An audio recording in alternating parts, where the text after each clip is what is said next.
Assalamualaikum warahmatullahi wabarakatuh. Hamdan wa syukran lillah, nahmaduhu wa nasta'inuhu wa nastaghfiruhu wa na'udzu billahi min syururi anfusina wa min sayyiati a'malina. Man yahdihillahu fala mudilla lahu wa may yudlil fala hadiya lahu. Asyhadu an la ilaha illallah wahdahu la syarika lahu wa asyhadu anna sayyidana Muhammadan 'abduhu wa rasuluh ba'athahu Allahu rahmatan lil alamin. Wa nusalli wa nusallim 'alaihi wa 'ala alihi fil awwalin wal akhirin wa fil mala'il a'la ila yaumiddin. Alhamdulillah, jumpa kembali bersama Aventador 007. Nah, pada kesempatan kali ini saya ingin mengajak teman-teman untuk sedikit mengkaji mengenai haplotype dari Nabi Ibrahim dan juga pola genetika dari jalur keturunan Nabi Ibrahim. Sama sekali tidak terbukti kebenarannya karena berbagai kontradiksi yang ada.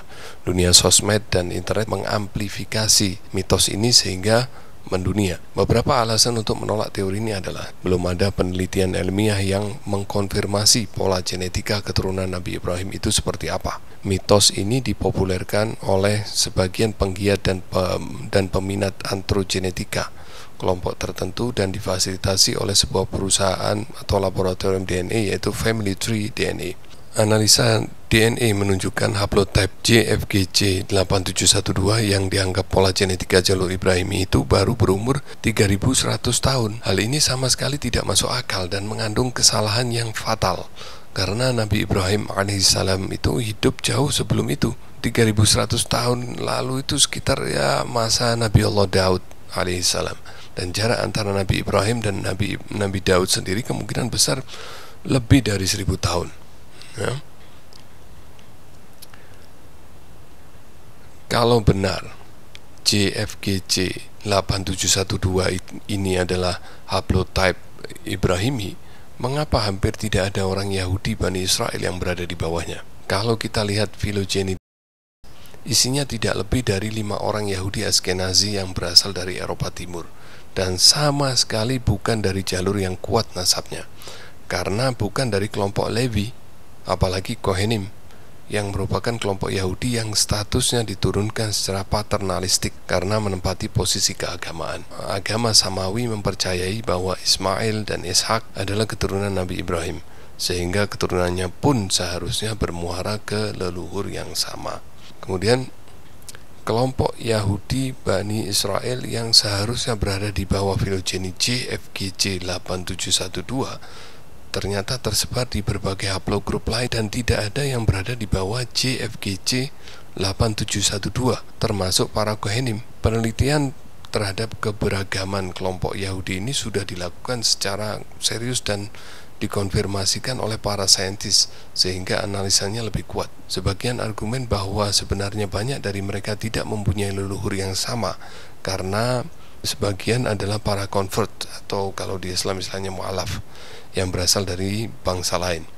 Anggap saja dugaan ini adalah benar, tetapi logika akal sehat dan statistik seharusnya menunjukkan bahwa tidak mungkin jumlah convert ini atau jumlah mu'alaf ini malah jauh lebih banyak dari kelompok utamanya, mengingat Yahudi adalah agama yang bersifat etno-religius atau agama yang sifatnya etnisitas.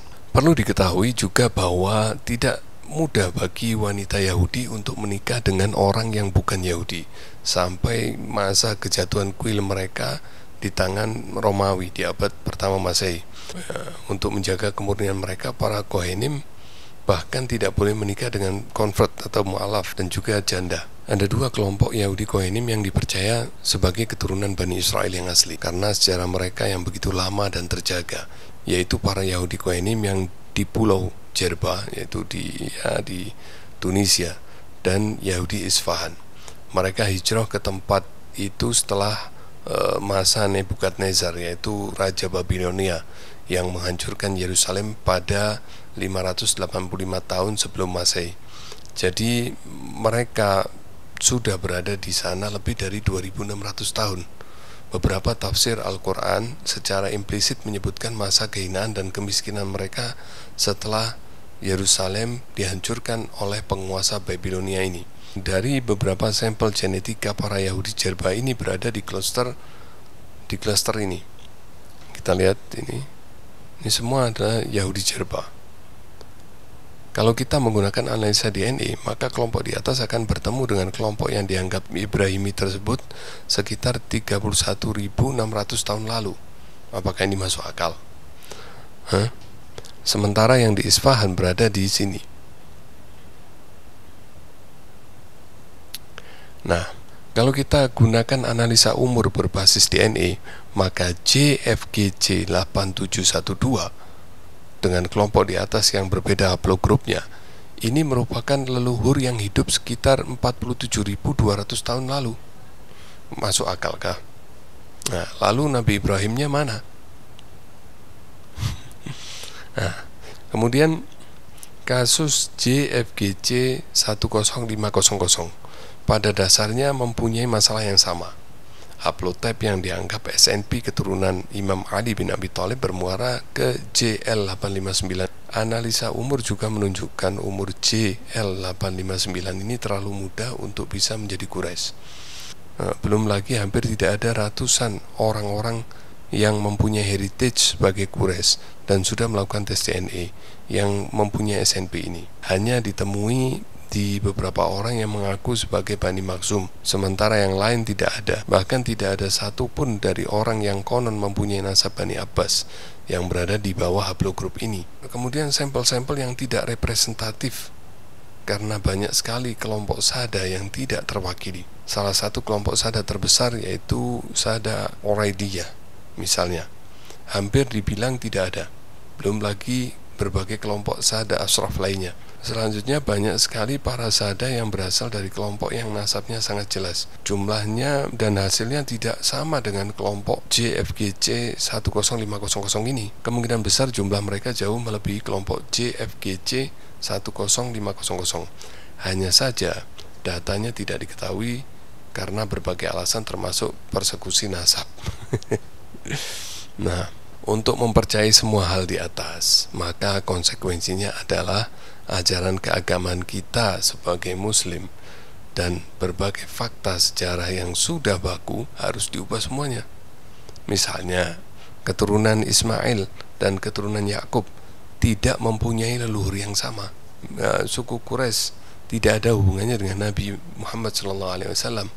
Berbagai keturunan Bani Hashim lainnya seperti Bani Abbas bukanlah Bani Hashim dan tidak ada hubungan dengan Nabi Muhammad SAW karena DNA mereka tidak ada yang bersambung ke JFGC 8712. Berbagai keturunan Adnan yang ada bukan keturunan Ibrahim. Semua hadis Nabi mengenai Adnan dan penerimaan Nabi terhadap suku-suku Arab yang merupakan Adnan adalah menjadi bohong belaka. Nah, itu resikonya. Jadi perlu kita pahami bahwa penetapan haplogrup dan SNP dari para nabi, terutama Nabi Muhammad, Nabi Ibrahim, itu semuanya dasarnya hanyalah hipotesis, bukan berdasarkan bukti saintifik. Tidak ada sampel dari para nabi tersebut, sehingga tidak bisa dibuktikan secara ilmiah. Jadi semua klaim mengenai haplogrup dari Nabi Ibrahim atau haplogrup dari Imam Ali, Imam Hasan, Imam Husain, itu semua hanya mitos, belum terbukti secara ilmiah, dan banyak konsekuensi-konsekuensi yang akan kita hadapi apabila kita mempercayai mitos tersebut. Di antaranya yang fatal adalah banyak hadis yang harus kita anulir, banyak sejarah Islam yang harus kita anulir, banyak juga suku-suku atau kabilah-kabilah yang sudah diisbat oleh Rasulullah akhirnya juga harus kita anulir juga, dan banyak juga keluarga-keluarga Rasulullah terutama dari keturunan paman Rasulullah yaitu Sayyidina Abbas juga harus kita anulir, dan itu